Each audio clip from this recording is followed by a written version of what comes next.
we have to start with the recent Mikel Merino masterclass hat-trick for Spain in their World Cup qualifying win against Turkey. I think he is now the highest scoring international midfielder in Europe in 2025.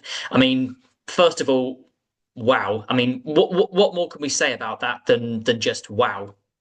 Yeah, I mean, what a hat trick! What a hat trick! Unbelievable. I mean, he's such a good finisher, isn't he, Mikel Merino? He's an interesting player, I think, because from an Arsenal point of view, think of the reaction of the Liverpool game. It was all about it was too defensive. It was the safe option playing with Mikel Merino. But when you look at his goal record and look at what he's doing for Spain, you look at the way he scores his goals in midweek. It's like it's not really defensive It's not really a defensive option for Mikel Arteta, but that's how he's perceived over here. It's how he's viewed.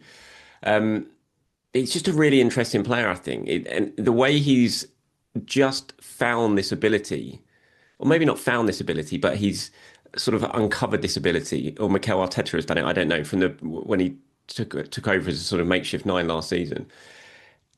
I mean, you look at his finisher; he's the calmest finisher in the Arsenal squad almost. I would say. You look at the goals he scored in midweek. You look at the goal he scored against Newcastle in pre-season. I mean, go back to the goal he scored against Real Madrid, which was totally forgotten about really because of Declan Rice's heroics on the day. Just fantastic, fantastic finishes. I mean, he's just a really, really useful player, I think, and you'll go a long way to see a better hat trick than that. The calmness of the first goal, scoring the way he did with the wrong foot for the second goal, and the third goal was just absolutely, unbelievable. Yes, he was given a lot of space by Turkey, but he still had a lot to do with that finish, and he found the top corner. And so, a really good day for him. The star of the international break for Arsenal. 4 goals in 2 games for Spain during the international break. 6 goals in 6 games for Spain in his last 6 appearances. I mean, it's just remarkable. It really, really is. And it'll be interesting to see if that has changed the perception or changes perception of him a little bit in terms of what he can bring to this Arsenal team. And um, maybe maybe it raises the question of how Arteta uses him in this team as well. I think because how do you get the best out of Mikel Merino if he does play? Yeah, I think he's seen as Arsenal almost as a bit of a spoiler. That sort of duel monster that he was billed as when he came in, and he is brilliant when it comes to winning his duels. But can you get him in those more advanced positions when he's playing in attack? How do you get him further up the pitch to be able to take advantage of that finishing quality? So he's just a really interesting player, I think, and I think we're probably going to have this debate about him throughout the season.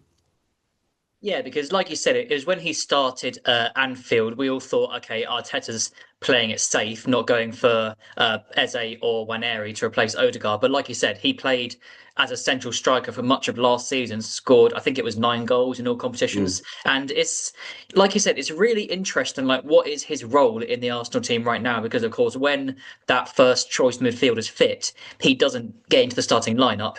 I guess you could argue that with Havertz and Jesus both injured, he could be the second choice striker behind Victor Gyökeres. I mean, if you had to sort of define Marino's role at Arsenal right now, would you say that he is like the second choice striker?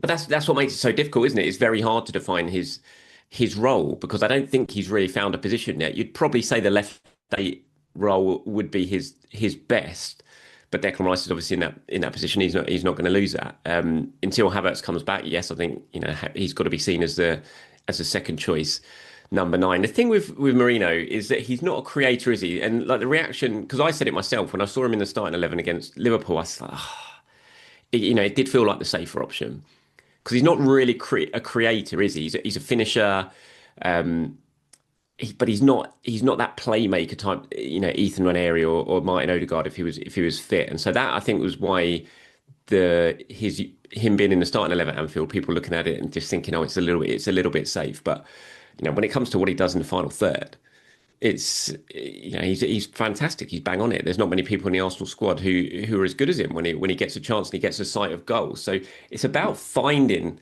a place for him in the team, not necessarily in the starting 11 all the time, but when he does play, it's about finding a place for him in this system and in this setup where you can really get the best out of him, where he's not really tasked with being a creator because that's not his strength.